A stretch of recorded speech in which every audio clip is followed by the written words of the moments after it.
Hello and welcome back. Now this is rather a subjective view of mine, but the tiger cub, which you've just seen, and the hunter, for me, have quite a few similarities. And I also should point out that the tiger cub, which I thought may be a scrambles version, actually more likely is to be a trials version. Far more popular they were. But anyway, getting back to the hunter, and as I say, this is purely subjective, but I do like the look of the hunter. For me, it embodies all that's right about a motorcycle. It's a single cylinder for a start, which I've always preferred single cylinder engines. Very simple. Then the hunter is designed to be straightforward, easy to ride, and very manoeuvrable. Now the colour scheme I've chosen, well actually was chosen for me.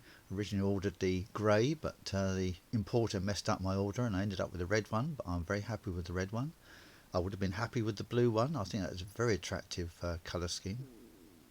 And so are the other colour schemes that Enfield have designed for this. But I also love the graphics.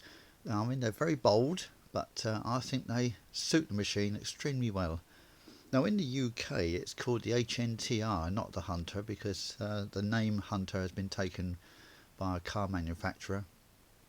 So an aerial motorcycles also used to use the word Hunter for their Red Hunter, so that's why it's ended up as the HNTR in this country, but nonetheless for that, to me it's a Hunter. Now what else do I love about this? Well, surprisingly, I like the fact that there's no chrome or alloy on it, polished alloy. That makes it very easy to keep clean, and bearing in mind that this machine is going to be used in all situations already. I mean, I've been riding on wet mucky roads, and every time it comes back it's quite a simple job just to wash it down, and it comes back not quite gleaming, because I don't think black could really gleam, but it cleans up pretty well. And so I'm very pleased with that. The mudguards, which I thought, being rather skimpy looking, would throw mud and stuff all over the place, but in fact they work extremely well, and I don't quite know why that should be. Normally you have wide, deeply balanced guards to keep everything clean, but in the case of the Hunter, they seem to work exceptionally well. And I certainly haven't had any mud splatter all over the place, so that's a great benefit. And I think I said in an earlier video that it seemed as though the Hunter was geared a little bit lower than the Meteor. Well, there's only one way to find that out objectively, and there's a bit of objectivity coming to this now, and that is to put a tachometer or rev counter onto the two machines to check them out one to the other.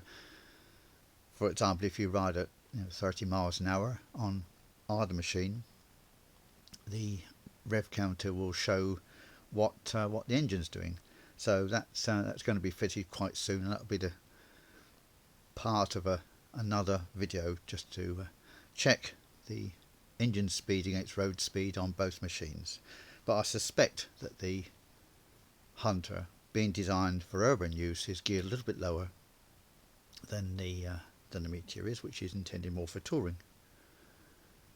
I've also been looking at the options for carrying my panniers on the Hunter, and I have ordered some stainless steel tubing to possibly make up a carrier. You can get from Bandidos and other sellers on eBay from India direct what's called a saddle stay, or I would call pannier carrier, called Legendary. It's their Bandidos trade name, and I think that's going to retail for around about £100. I think it's available on eBay now actually, but the problem of course from India is you may have to pay customs as it comes into the country, so not sure about that.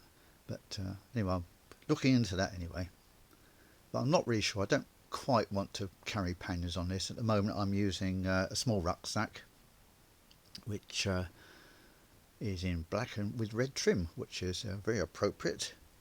It actually came from a bicycle that a Brompton folding bicycle that my wife made a carrier for the front, a rucksack to fit, and now it's doing good use on the Hunter. And the next thing that I want to talk about is the magic of YouTube, because a number of subscribers have contacted me, and they seem to enjoy what I do, which is rather gratifying. I mean, I enjoy doing this, just sort of sharing the sort of thoughts that I have and the rides, and many of you do too, because my subscriber count has actually gone up rather than gone down. It went up and down a bit in the early stages, but it seems to have gradually increased. So thank you all very much for subscribing and give me thumbs up and little comments. I enjoy those.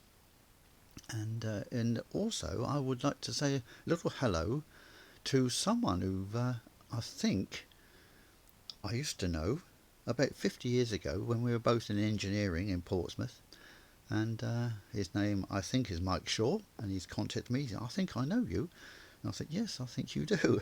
So hello Mike, nice to hear from you.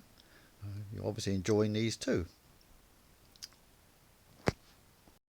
And yes, the other thing I like about the both the Meter and the Hunter is the fact it's got tubeless tyres, and I didn't expect to like that either. When I ordered the Meter, I thought, oh, it's got those funny wheels, not proper spokes. But actually, I prefer these now. It's funny how one changes one's views. So yes, all this machine embodies all that I love about a motorcycle. So anyway, thank you very much for watching this. I hope you join me for more, and I'll see you again soon. Thank you very much.